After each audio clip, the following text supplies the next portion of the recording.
Today, I'm talking about how I made the switch from my Android to an iPhone and how this is actually very similar to the sleep coaching process and any change that you're ready to make in your life.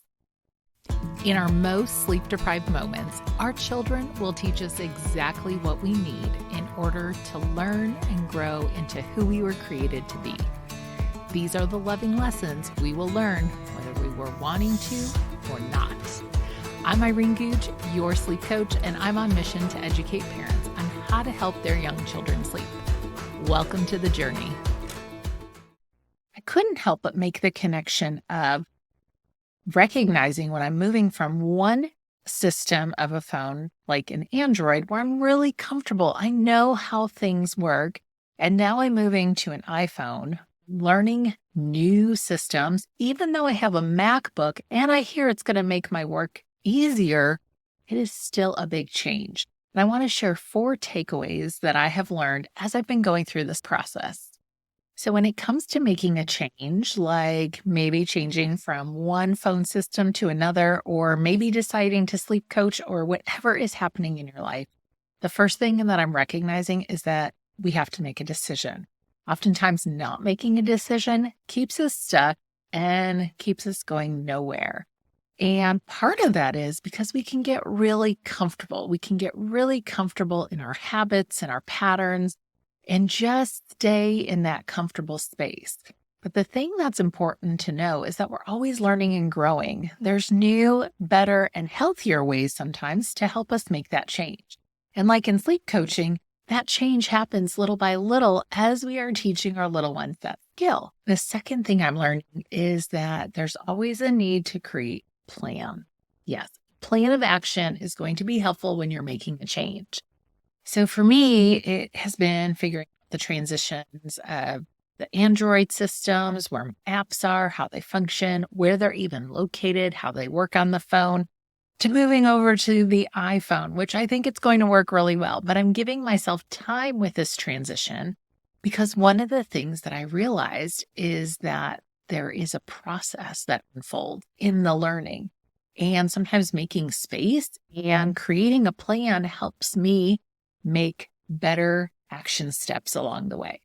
And, that's so true with our little one. I think about all the transitions we go through as human beings, as children go through.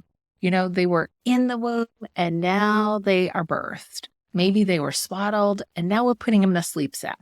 Maybe they were just lying on their back and now they're rolling and then trying to push up and crawl and walk and talk.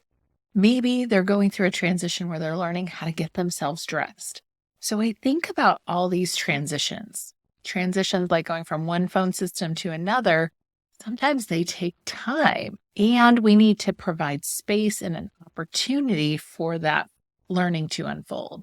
And so by creating a plan of action, it has helped me actually not feel so stressed and overwhelmed, and to also know where I'm going as I'm making this change.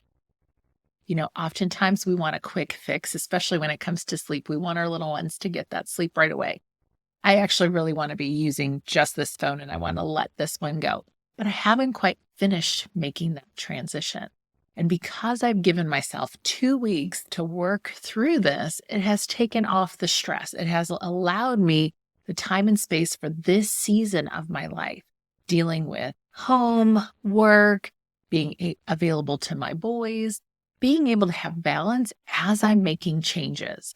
The other thing too that I'm realizing is that when I make these changes little by little, they are becoming new habits and patterns that will be more sustainable, especially as I'm learning something new by making a decision and creating a plan.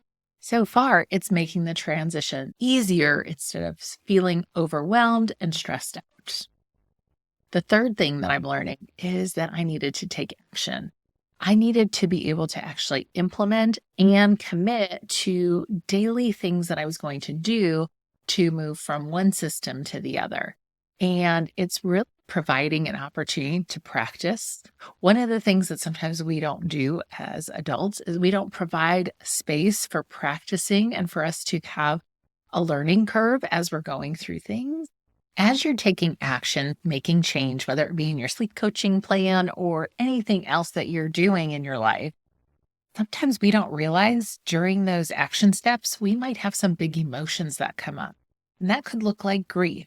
And while I know that this phone is not serving me well, it did serve me well. It functioned and worked well in that season of life. But there is a loss that takes place. One of the things I've learned for sure about life is that we don't learn to grieve well. And so learning to grieve these little things along the way and teaching our little ones that too, because there's change. We have to let go of something to bring something in. And so oftentimes we forget that in the big picture.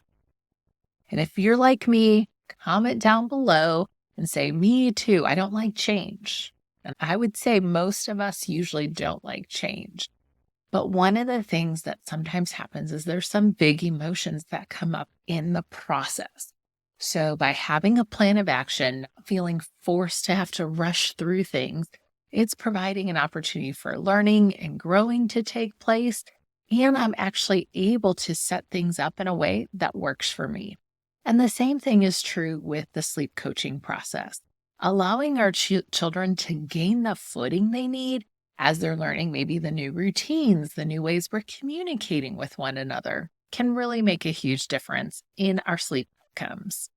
And the last thing that I'm learning is I'm celebrating. I'm celebrating the fact that I've made a decision. I've created a plan. I'm in the midst of that plan as I'm taking action. And I'm celebrating the wins along the way. I'm looking at the progress and not the perfection in it. Oftentimes, whenever we are making a plan for change, we forget about the baby steps along the way and that those are wins that will take us even further. And this is actually going to create lifelong changes, which is super exciting. And it's really exciting because it's in this season. This is what's coming next. And what's exciting about this entire process from going from one system to another or sleep coaching or anything else is that you were made to move forward and take action. And learning to get comfortable in the uncomfortable is a skill set.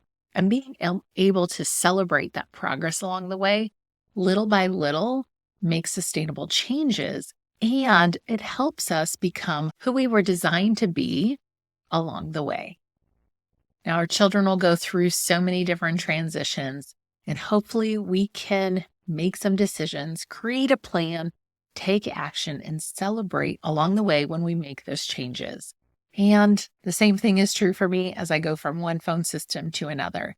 And if you are wanting to go from sleepless nights to sleep-filled nights, set up a time on my calendar and we'll connect.